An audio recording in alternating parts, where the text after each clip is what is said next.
ನಮಸ್ತೆ ವಿದ್ಯಾರ್ಥಿಗಳೇ, ನಮಸ್ತೆ ಸ್ನೇಹಿತರೆ. ನಾಗರಾಜ್ ಎಜುಕೇಷನ್ ಚಾನಲ್ಗೆ ತಮ್ಮೆಲ್ಲರಿಗೂ ಸ್ವಾಗತ.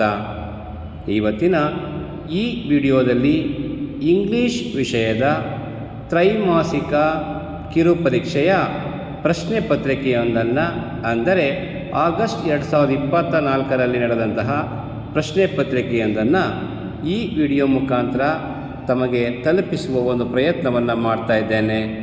ಹಾಗಾಗಿ ಈ ವಿಡಿಯೋವನ್ನು ಸಂಪೂರ್ಣವಾಗಿ ವೀಕ್ಷಣೆ ಮಾಡಿ, ತಮಗೆ ಇಷ್ಟ ಆದಲ್ಲಿ ಲೈಕ್ ಮಾಡಿ, ಕಮೆಂಟ್ ಮಾಡಿ, ಹಾಗೆ ನಿಮ್ಮ ಸ್ನೇಹಿತರಿಗೆ ಶೇರ್ ಮಾಡೋದ್ರ ಮುಖಾಂತರ ಇನ್ನೂ ಹೆಚ್ಚು ವಿಡಿಯೋಗಳನ್ನು ಮಾಡಿ ಹಾಕಲಿಕ್ಕೆ ಸಹಕಾರವನ್ನು ನೀಡಬೇಕು ಅಂತ ಹೇಳಿ ತಮ್ಮಲ್ಲಿ ಕೇಳ್ಕೊಳ್ತೇನೆ.